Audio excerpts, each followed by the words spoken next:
Assalamualaikum warahmatullahi wabarakatuh. Kami dari kelompok 6 yang mana memiliki nama anggota yang seperti tertera di slide pertama ya, akan menjelaskan tentang apa itu brand elemen. Nah, brand elemen itu memiliki pengertian ya.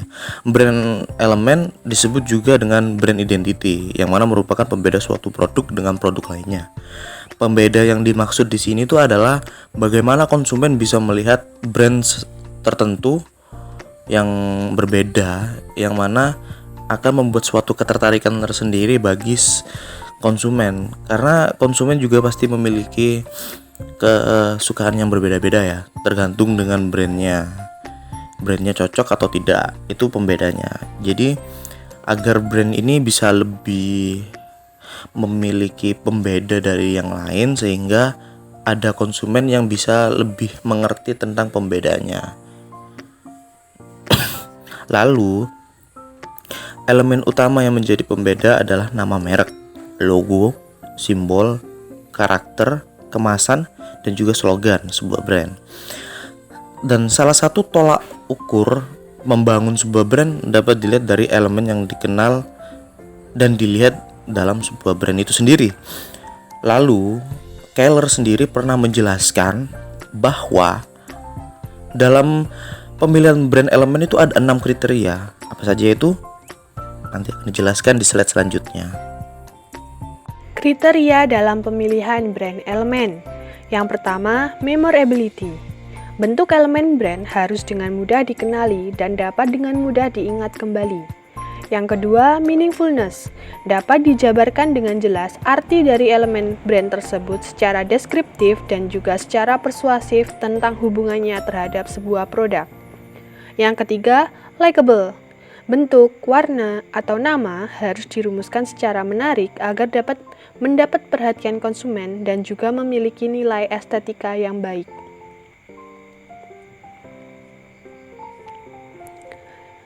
Yang keempat, transferable. Sebuah elemen brand sebaiknya bisa digunakan untuk kepentingan bisnis yang lebih besar lagi. Sebagai contoh, brand extension atau line extension. Sebuah elemen merek juga harus dapat digunakan lintas geografi. Yang kelima, adaptability. Kriteria kelima untuk elemen merek adalah memiliki lintas waktu yang fleksibel atau dapat dengan mudah dilakukan pembaharuan atau update. Yang terakhir, protectability.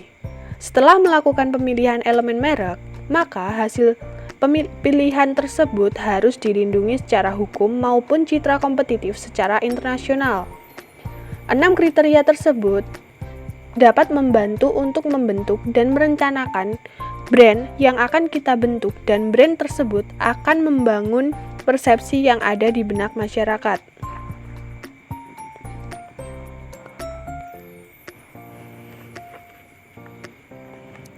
Elemen-elemen merek terdiri dari brand name atau nama merek, URL atau alamat laman, logo atau identitas dalam bentuk kata, simbol atau identitas dalam bentuk gambar, karakter atau maskot, slogan atau frasa yang mengandung ajakan, jingles atau lagu, nyanyian. Dan yang terakhir, packaging atau kemasan produk. Selanjutnya akan dilanjutkan oleh teman saya. Brand name. Name sendiri merupakan nama, yang mana nama sendiri berupa hal yang sangat penting dalam identitas presiden, yang mana nama harus memiliki arti yang baik dan menarik sehingga konsumen dapat menanam nama tersebut. Sehingga ada yang berbicara terkait nama itu, maka akan mengerti akan presiden dan produk yang dijualnya. URLs merupakan sebuah alamat yang mana akan menuju ke sebuah halaman yang berada di dalam jejaring internet. URL dalam brand sendiri digunakan untuk mempermudah para konsumen untuk mencari informasi terkait brand tersebut. Karena dalam halnya, URL sendiri sering digunakan untuk memuat laman pribadi sebuah brand tertentu, yang mana di dalam laman ini sering berisi tentang informasi produk yang akan keluar selanjutnya, sehingga mempermudah konsumen untuk mencari informasi produk tersebut maupun produk lain yang tersedia oleh brand tersebut. Logos and symbols. Logo sendiri merupakan bentuk identitas produsen di dalam produk yang mana menunjukkan bahwa produk yang diperjualbelikan memiliki nama, dan bentuk penyampaian nama dilakukan dalam bentuk pembuatan kata-kata karena sejatinya logo berasal dari bahasa Yunani. Kata logos yang arti kata, yang mana logo sendiri harus memiliki arti serta menarik, sehingga konsumen akan hafal logo itu. Simbol juga merupakan bentuk identitas produsen. Namun, simbol sendiri merupakan gambar yang mana logo merupakan kata. Namun saat ini banyak ditemukan bahwa adanya persamaan dalam logo dan simbol, yang mana banyak simbol yang berupa kata yang merupakan logo itu sendiri. Namun dapat disimpulkan bahwa simbol sendiri merupakan bentuk gambar yang mempresentasikan identitas produsen, sehingga perlu dibuat semenarik mungkin agar lebih dikenal masyarakat. Karakter merupakan suatu bentuk perwujudan brand atau merek dalam bentuk maskot atau karakter tertentu. Dalam menentukan brand karakter dari perusahaan, kita perlu meluruskan bagaimana brand kita ingin dilihat oleh konsumen. Karenanya itu, kita perlu menanyakan beberapa pertanyaan kepada diri kita sendiri apabila kita ingin membeli produk dari brand suatu perusahaan. Misalnya, kata apa yang digunakan oleh orang-orang atau perusahaan agar dapat mendeskripsikan dan menyampaikan pesan dari brand kita. Begitu pula dengan karakter. Karakter seperti apa yang cocok dan mampu mendeskripsikan tentang brand yang kita buat. Lalu, perasaan apa yang ingin konsumen kita rasakan saat melihat brand kita? Lalu, bagaimana tone dan persona yang ingin dibawakan oleh brand agar pesan yang disampaikan dapat tersampaikan kepada konsumen dan dapat menarik minat konsumen. Lalu, warna dan tekstur serta elemen visual seperti apa yang mampu menyampaikan pesan dari brandmu. Maka dari itu, wajib bagi suatu perusahaan untuk menciptakan suatu maskot atau karakter tertentu agar lebih menarik minat konsumen. Selain itu, karakter yang dibuat oleh suatu perusahaan harus memiliki unsur yang sama dengan merek atau brand yang menaunginya. Sehingga dalam hal pembuatan karakter ini dibuat, konsumen akan menjadi lebih tertarik melihat suatu karakter tertentu dibandingkan dengan logo ataupun simbol. Pengembangan karakter ini juga dianggap dapat membantu logo dan simbol untuk diingat karena berhubungan dengan karakter yang konsumen lihat. Misalnya saja McDonald. McDonald memiliki maskot atau karakter berupa badut yang di dalam bajunya terdapat logo M, yaitu mendefinisikan McD. Maka ketika konsumen atau anak kecil melihat dari badut, maka yang teringat dari konsumen adalah McD, sehingga para konsumen akan lebih tertarik untuk membeli produk dari McD. Slogan merupakan bentuk kata, namun berbeda dengan logo. Slogan bukan hanya menunjukkan identitas dari produsen pembuatnya, namun juga memberi ketertarikan sendiri bagi pembaca dan pendengar yang nantinya akan menjadi konsumen yang membeli dari produk brand kita. Slogan sendiri tidak jauh berbeda dengan jingle, namun slogan bukan berupa nyanyian saja, akan tetapi slogan biasanya berupa tulisan atau kalimat yang dapat dibaca sekaligus yang sering diingat ataupun didengar dalam iklan terkait produk dari brand kita. Sehingga slogan dapat menarik perhatian konsumen dengan membuat konsumen terngiang-ngiang akan kata-kata tersebut. Kita ambil contoh saja, yaitu slogan dari perusahaan Nike, Just Do It. Perusahaan Nike didirikan oleh Philip Knight pada tahun 1971. Nike memesan sebuah logo untuk mewakili makna dari perusahaannya, yaitu tanda centang.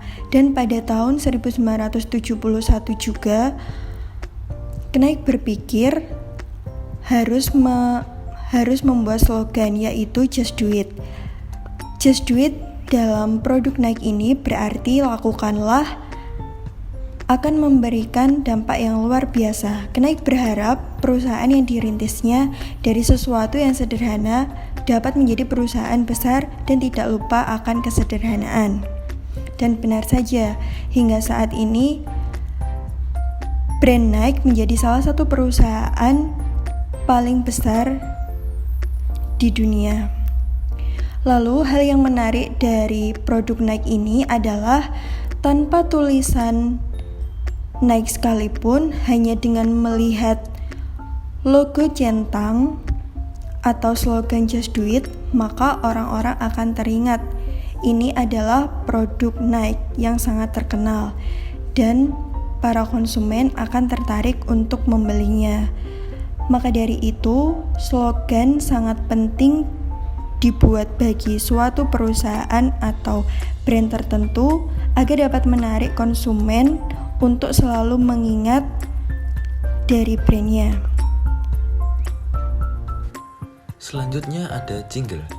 Sama halnya dengan slogan, jingle merupakan salah satu bagian dari brand elemen yang berfungsi untuk meningkatkan kekuatan dari suatu brand. Berbeda dengan slogan yang berbentuk kata-kata dan tulisan, jingle lebih mengarah ke musik. Jingle sendiri memiliki arti, yaitu sebuah lagu dengan durasi pendek untuk menyampaikan pesan singkat atau slogan dalam komposisi musik dan lirik. Musik sering memberikan daya pikat tersendiri, di mana saat seseorang tidak bisa menikmati visualisasi dari pesan-pesan tertentu. Penyampaian pesan yang disampaikan lewat lagu yang terdengar menyenangkan dan menghibur, maka diharapkan pesan-pesan itu akan tertanam dalam benak pendengar dan akhirnya menjadi pola kata-kata yang akan selalu diingat oleh konsumen. Jingle dan lirik cukup efektif menyampaikan pesan dari produk. Bahkan, jauh lebih efektif daripada iklan yang hanya diucapkan. Kita akan menggoyang-goyangkan kaki dan menganggukkan kepala kita mengikuti irama musik yang ada.